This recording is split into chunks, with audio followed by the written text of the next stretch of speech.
Certaines choses sont sous notre contrôle, tandis que d'autres ne le sont pas.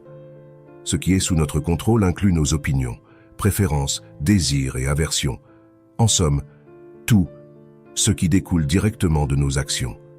Ce qui échappe à notre contrôle comprend notre corps, notre réputation et les circonstances extérieures, en d'autres termes, tout ce qui n'est pas directement influencé par nos actions. Épictète, le célèbre philosophe stoïcien, commence ainsi son guide de vie. Si vous aspirez à une vie équilibrée, exempte d'excès et de troubles mentaux, il est crucial de reconnaître ce qui est sous votre contrôle et ce qui ne l'est pas. Votre responsabilité réside dans le fait de consacrer votre énergie aux aspects de la vie que vous pouvez réellement influencer, tout en faisant abstraction de ceux qui échappent à votre contrôle. L'un des défis majeurs auxquels nous sommes confrontés en tant qu'êtres humains est l'impact des opinions d'autrui sur notre bien-être. Malgré nos meilleurs efforts, il est presque inévitable que ces opinions nous affectent, que ce soit de manière positive ou négative. Pour minimiser véritablement leur influence sur vous, il est essentiel de réaliser que les opinions des autres, les insultes et toute forme d'attaque personnelle sont des éléments qui échappent à votre contrôle. Épictète nous guide sur la manière de réagir face aux offenses. L'objectif de cette vidéo est de puiser dans les sages conseils du célèbre ouvrage Manuel d'Épictète pour vous aider à cultiver un état d'esprit qui minimise ou élimine la souffrance causée par les jugements d'autrui.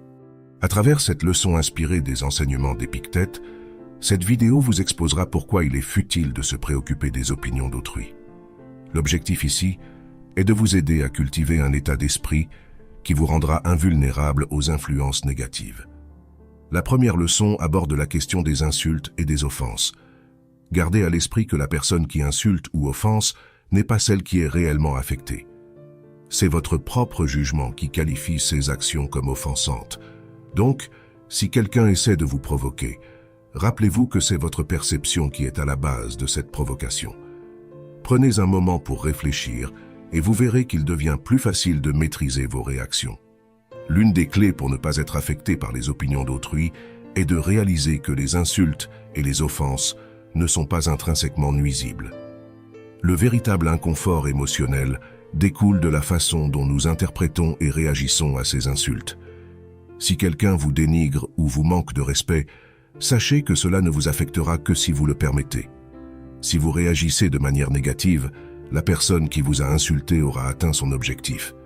En revanche, si vous adoptez une attitude stoïcienne et ne laissez pas l'insulte vous atteindre, le véritable perdant sera celui qui a tenté de vous rabaisser. La véritable valeur d'une personne peut être mesurée par sa capacité à gérer la négativité, un aspect inévitable de la vie humaine.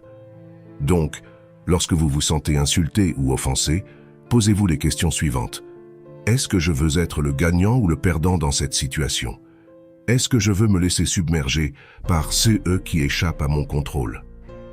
Si vous parvenez à ne pas vous laisser affecter par une insulte, le sentiment de satisfaction qui en résultera vous élèvera en tant qu'individu. Cela vous permettra de progresser de manière constante, même face aux défis et aux adversités. Nous avons tous connu ces moments où une seule opinion négative a suffi à gâcher notre journée ou même notre semaine. Je comprends parfaitement ce que vous ressentez, car nous avons tous été confrontés à de telles situations à un moment ou à un autre. Si cela vous intéresse, je vous encourage à continuer à écouter cette vidéo. Dans les sections suivantes, nous examinerons en détail cet aspect de la maîtrise de soi, la leçon numéro 2 étant la détermination. Si vous êtes déterminé à comprendre la philosophie, soyez prêt dès le départ à faire face aux railleries, aux moqueries de la foule et aux commentaires tels que « Ah, il se prend pour un philosophe maintenant » ou « D'où lui vient cette soudaine arrogance ?» Veillez à ne pas vous laisser emporter par l'arrogance, mais concentrez-vous sur ce qui est réellement bénéfique pour vous. Gardez à l'esprit que si vous restez fidèle à vos convictions, ceux qui vous ont ridiculisé finiront par vous respecter.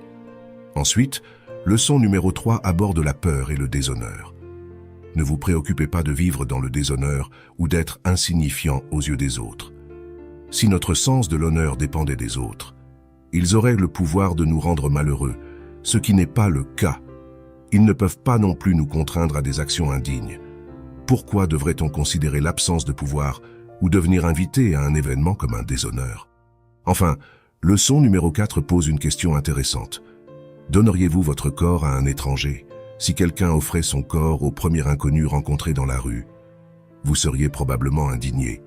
Pourtant, vous n'hésitez pas à laisser votre esprit être envahi par la confusion et la tromperie dès qu'une personne tente de vous insulter.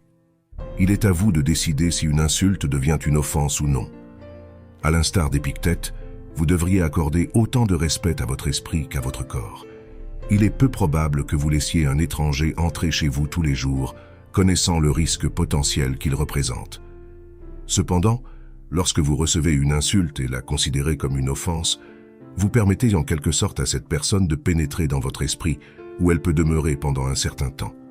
Alors, pourquoi autorisons-nous ces intrus à envahir notre esprit alors que nous ne leur donnerions jamais accès à notre domicile? Leçon numéro 5 nous encourage à assumer nos actions. Lorsque nous entreprenons une action que nous estimons nécessaire, nous ne devrions pas avoir honte d'être vus en train de la réaliser, même si d'autres peuvent mal interpréter nos intentions. Si notre action n'est pas justifiée, il est préférable de l'abandonner. Cependant, si nous sommes convaincus que notre action est la bonne, il n'y a pas de raison de craindre le jugement erroné des autres. Leçon numéro 6 nous rappelle que lorsque quelqu'un parle mal de nous, cette personne agit selon sa propre perception de qui est juste. Il est incohérent de penser que nous agirions selon nos convictions, mais que l'autre personne ne le ferait pas selon les siennes. Si cette personne se base sur une fausse perception pour nous juger, c'est elle qui subit le préjudice de son propre jugement erroné. Leçon numéro 7 nous enseigne l'importance d'anticiper les défis, ce qui nous rend plus aptes à les surmonter et nous prépare à affronter les fluctuations de la vie. Cette anticipation nous aide à maintenir notre calme et notre clarté d'esprit, même dans les situations les plus éprouvantes. Une technique stoïcienne efficace pour gérer les opinions des autres à notre égard est l'exercice de la préméditation des mots.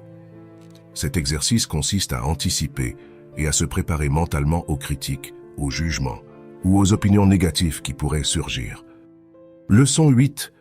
Nul ne peut vous causer de préjudice, à moins que vous ne le tolériez. Vous ne subirez des blessures que si vous y croyez.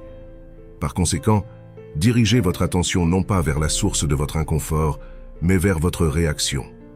Dans chaque interaction de votre vie, souvenez-vous que vous seul connaissez vos pensées.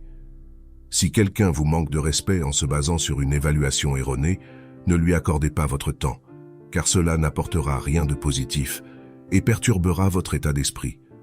Combien de temps encore attendrez-vous pour devenir la meilleure version de vous-même et suivre les principes de la raison? Mes amis, nous avons parcouru un voyage à travers les enseignements stoïciens, des principes qui résistent à l'épreuve du temps et qui sont plus pertinents que jamais dans notre monde moderne. Je vous remercie de votre temps et de votre attention. Rappelez-vous que la sagesse ne se limite pas à la connaissance, mais à son application. N'attendez pas un moment idéal pour mettre en pratique ce que vous avez appris aujourd'hui, car comme l'a dit Épictète, nous ne pouvons pas choisir nos circonstances extérieures, mais nous pouvons toujours choisir notre réponse. Merci de faire partie de cette communauté. À bientôt.